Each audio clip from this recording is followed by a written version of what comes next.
You're tuning into Black and White Sports on YouTube. The no-holds-barred truth on sports. The main event starts. All right, Black and White Sports supporters. Well, we got ourselves a Diego Pavia update. Yes, indeed. Some pre-draft activities. And once again, this all comes back to being a quarterback. If this was a safety, if this was a running back, nobody would care. Nobody would care. But when you are a quarterback, you are held to a different standard. You are potentially one hit away, if you're a backup, from being the face of the franchise. And that's not an exaggeration. These teams look at you as an asset, as an investment.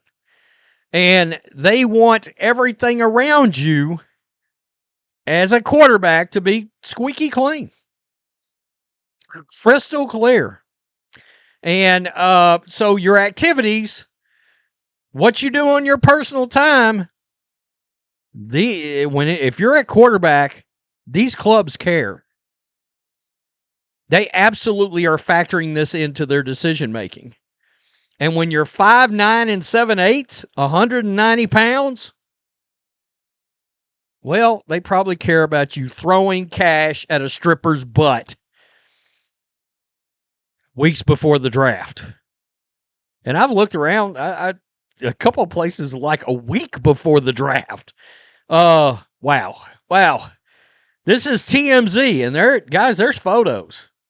There are photos of him in the club. It's pretty wild. So, Diego Pavia throws cash at stripper's butt week before the draft. Might not have an NFL home, but he made a strip club his own last month because TMZ has obtained video of the former Vanderbilt quarterback throwing a wad of cash at a dancer's butt. Oh, there's video. Let's go. Oh, there it is. Let's just start it over.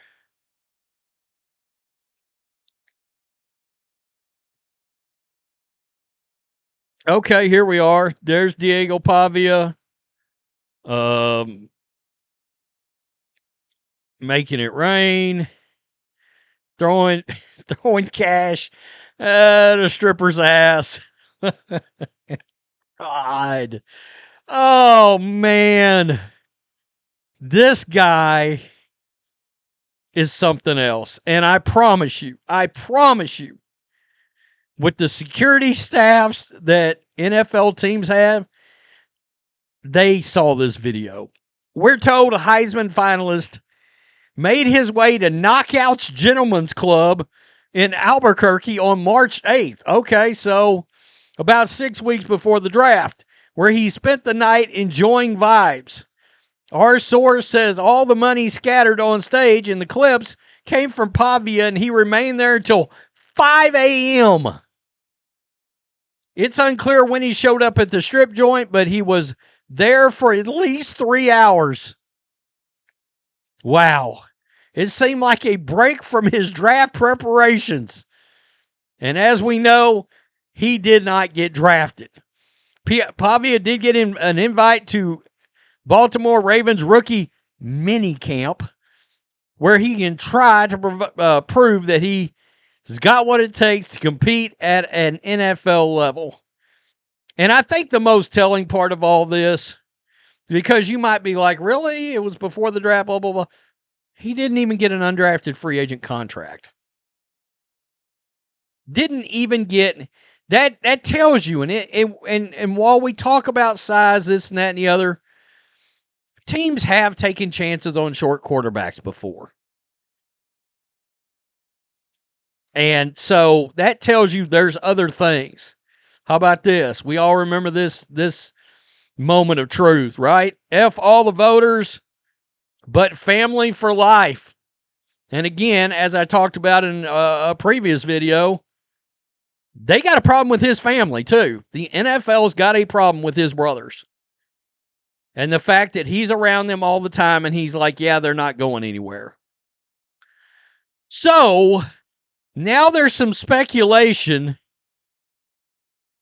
that there might be some interest with Diego Pavia in pro wrestling. No secret, Pavia was one of college football's biggest heels last season, cutting all promos Vanderbilt's athletic director had to apologize for. Generating the type of heat is exactly what's needed to get crowds to react. One of the important aspects of the business.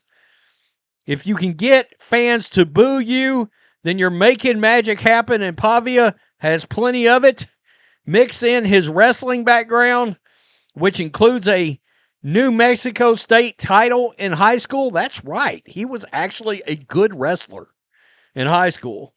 He's already had some interaction with WWE stars, including Grayson Waller in December. Okay, there he is right there. This is the WWE and we... Okay, let me turn that down because I get a... So there's Diego right there. Right there.